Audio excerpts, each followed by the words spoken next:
So si Genesis, simple off-grid setup lang na nakakonekta sa ating 720 watts na solar panel. So,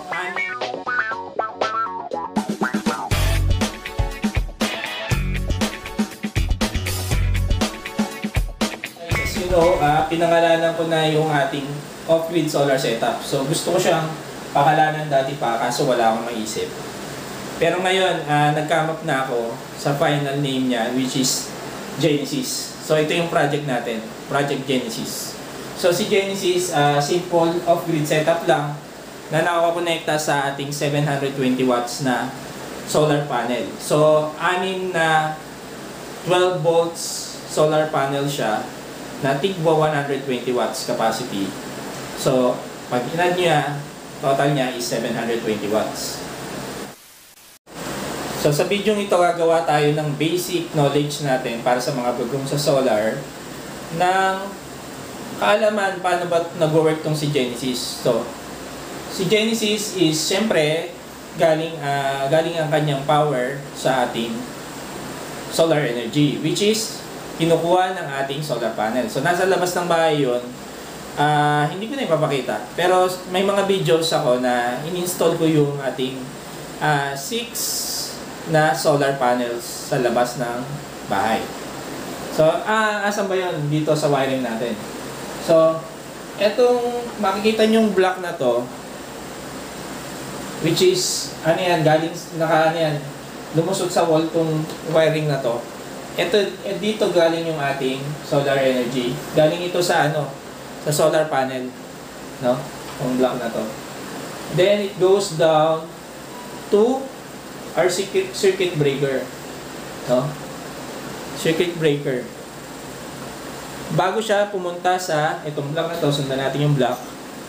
Bago siya pumunta sa ating solar charge controller.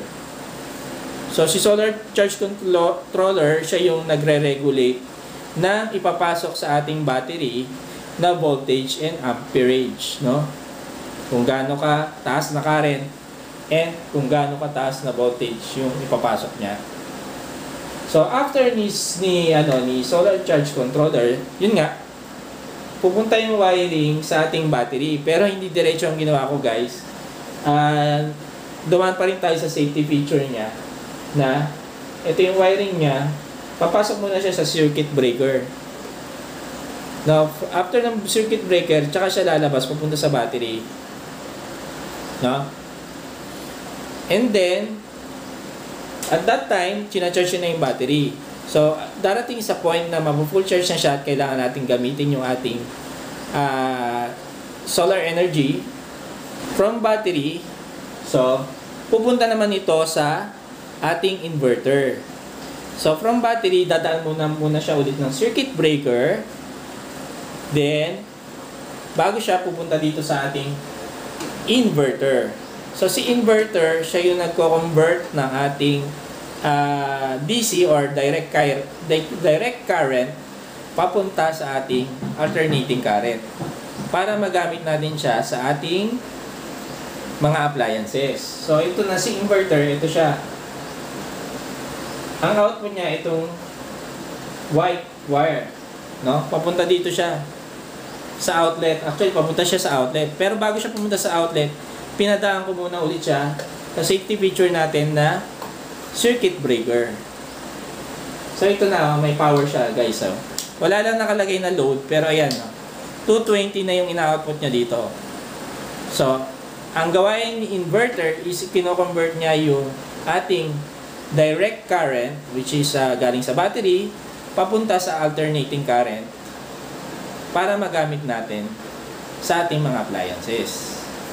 So guys, ganun lang kasimple yung operation ng ating Genesis and other common solar off-grid setup. Sana dun sa pagkaka-wiring ko, medyo naintindihan nyo naman, guys, no? Kasi maraming video na marami silang salasalabat na wiring. So hopefully medyo I try as simple as possible yung pagkaka-wiring ko dito para hindi siya magalong tingnan. Sana nasundan nyo. Okay. baka may nagtatanong sa inyo. So kung hindi nyo na panood yung mga iba kong video, so baka may magtanong sa inyo kung ano tong nasa taas na to. So ito ay, ang tawag dito is automatic transfer switch. So ano mangyayari kasi, magkakaroon ng time na mauubos yung charge ng ating battery. And hindi na tayo makakapag-supply ng power sa ating load or sa ating appliances. So itong function ng automatic transfer switch is mag-supply siya ng backup power. So sa ngayon, ang primary power ko, ito siya guys actually. Ito yung from inverter, dadaan siya ng circuit breaker, then papasok siya ng automatic transfer switch. Ito yung normal power ko, yung galing sa Samdom inverter. And ang emergency power ko is kinuha ko sa ibang source. So, ang normal, ang typical na ginagamit na emergency power is yung galing din sa Meralco, no?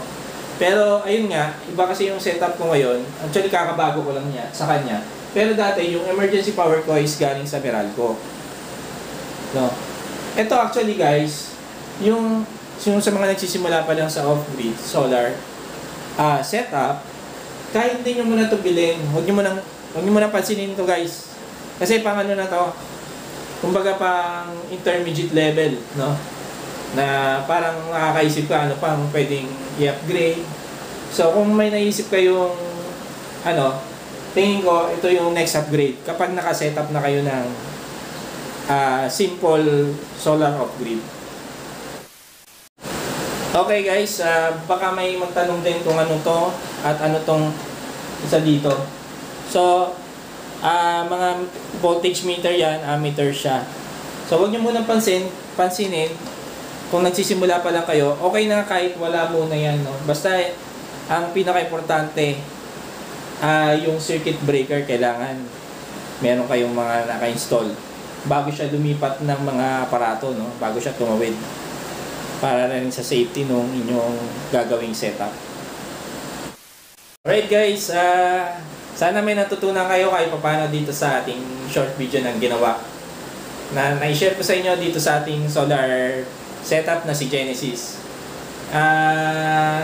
Try to explain it as simple as possible kung ano man yung setup ko.